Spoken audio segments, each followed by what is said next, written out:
for Pakistan. And I assure you that we shall not be wanting in friendly spirit with our neighbors and with all the nations of the world.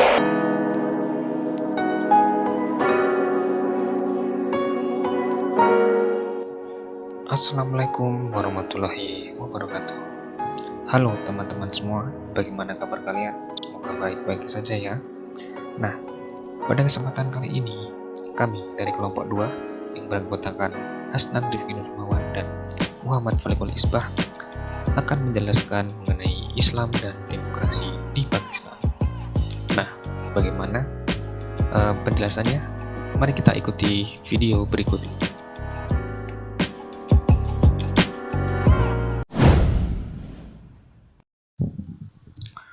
Profil negara.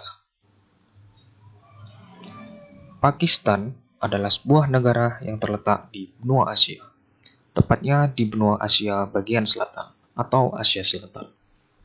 Negara yang bernama lengkap Republik Islam Pakistan ini memiliki jumlah penduduk sebanyak 220,9 juta jiwa pada tahun 2020. Jumlah penduduk sebanyak itu menjadikan Pakistan sebagai negara urutan ke-6 dengan jumlah penduduk terbanyak di dunia. Agama Islam merupakan agama resmi negara. Hampir semua penduduk Pakistan memeluk agama Islam, yaitu sebanyak 96,4% dari keseluruhan jumlah populasi. Negara ini beribu kota di Islamabad dan memiliki sistem pemerintahan parlementer.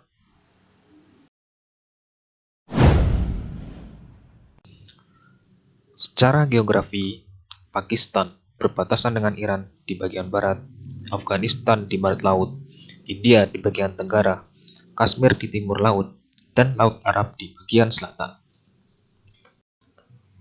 Nama Pakistan sendiri telah diperkenalkan oleh seorang mahasiswa Islam India bernama Chaudhry Rahmat Ali di London. Huruf P adalah Punjab, A menunjuk Afgan, K dan I menunjuk Kashmir, S menunjuk Sindhi, dan Tan menunjuk Balochistan. Pakis berarti suci dan Tan berarti negara.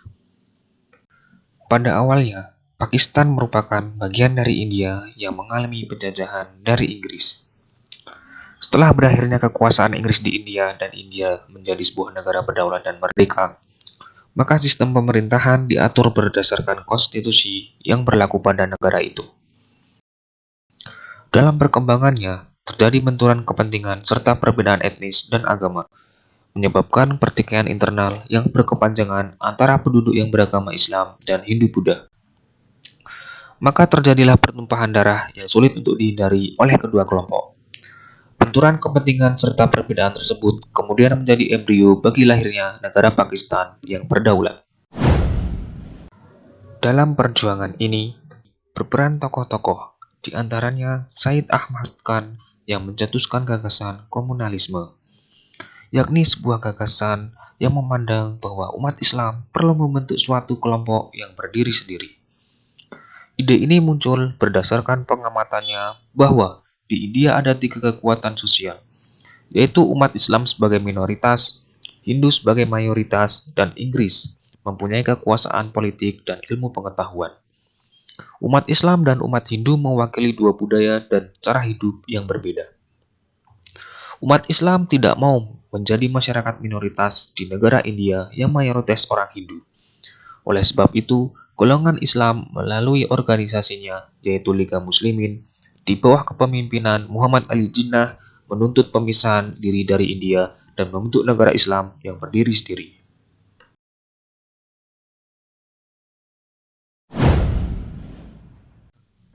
Sejarah Islam.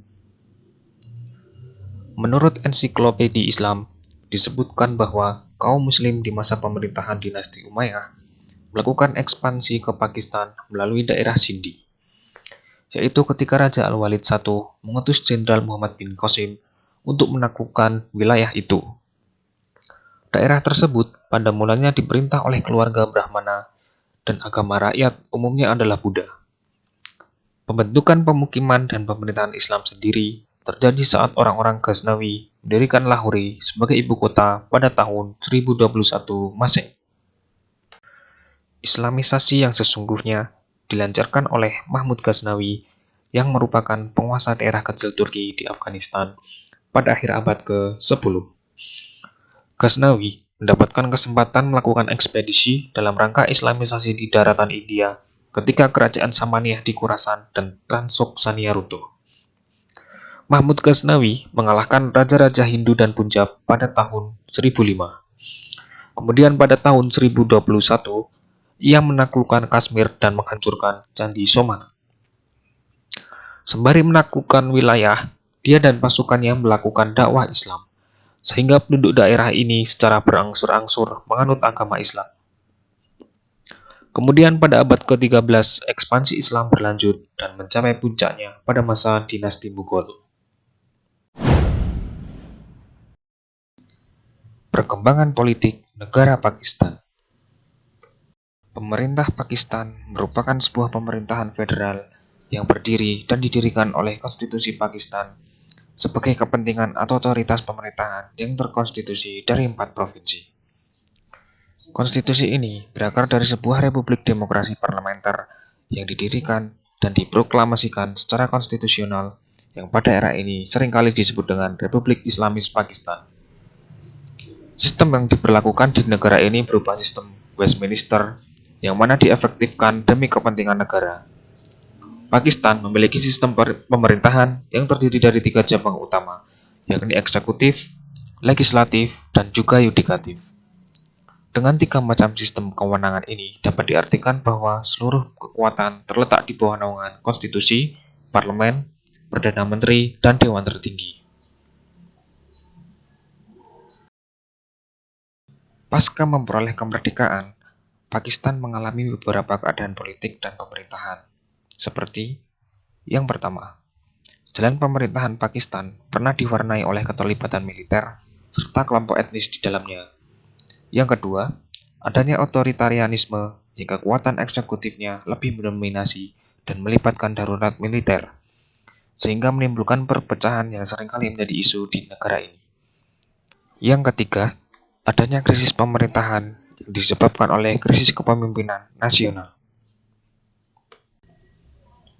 Negara ini memiliki 2 kelompok yang saling bersaing dalam mendapatkan kursi pemerintahan, yaitu partai politik kelompok Islam dan partai politik kelompok militer.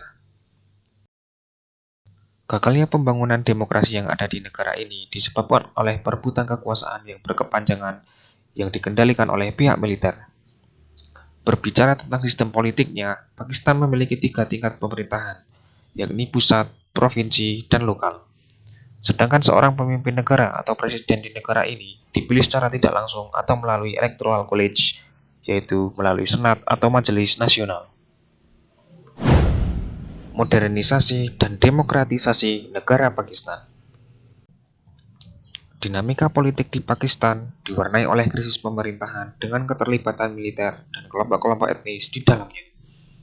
Perebutan kekuasaan pemerintahan oleh militer juga menjadi salah satu aspek dominan dalam isu ini. Hal ini karena kondisi tersebut berdampak pada situasi domestik Pakistan serta interaksi antara militer dan masyarakat sipil.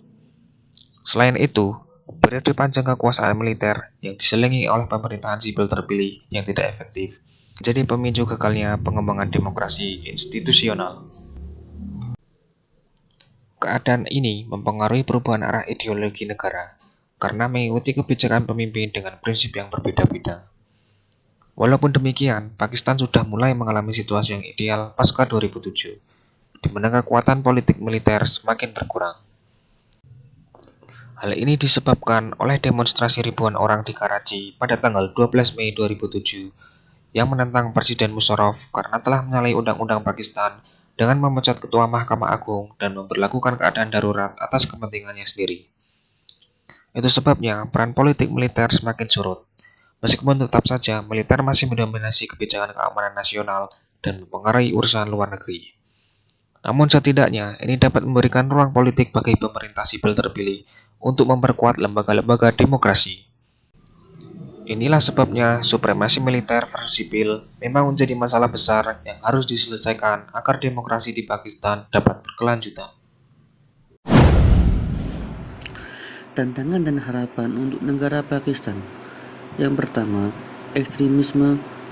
Aksi kekerasan yang berlangsung sebelum dan selama pemilu setidaknya telah memberi sinyal kepada pemerintahan baru Pakistan bahwa jika Pakistan tidak mampu mengatasi akar permasalahan ekstremisme, maka kelompok militan akan melancarkan serangan berbahaya. Dan untuk mengatasi masalah ekstremisme ini, pemerintah baru Pakistan maupun pihak militer harus mampu bekerja sama mengatasi kelompok ekstrem ini. Simpatikan terhadap perjuangan Taliban dan kedekatannya dengan militer menjadi modal untuk memulai perundingan damai dengan kelompok Taliban. Yang kedua, masalah ekonomi. Pemerintah baru Pakistan harus menghadapi kemungkinan terjadinya krisis neraca pembayaran. Sejumlah spekulasi menyebutkan bahwa Pakistan bahkan harus menerima bantuan kedua dalam 5 tahun dari International Monetary Fund. Dan oleh karena itu, penting bagi pemerintah untuk mengait mitra yang bersedia untuk berinvestasi dalam jumlah besar ke Pakistan. Dan yang ketiga, pertumbuhan populasi. Pakistan akan menjadi salah satu negara dengan tingkat kelahiran tertinggi di Asia. Data pemerintah menunjukkan bahwa rata-rata satu perempuan Pakistan memiliki sekitar 3 anak. Tugas Imran Khan selaku Perdana Menteri adalah mengendalikan laju pertumbuhan penduduk agar tidak bertambah buruk pada perekonomian negara dan proses perkembangan sosial di Pakistan. Dan yang keempat, kekurangan air. Perkiraan PBB menunjukkan bahwa pada 2025, Pakistan akan menghadapi kelangkaan absolut air dengan kurang dari 500 kubik meter untuk setiap orang.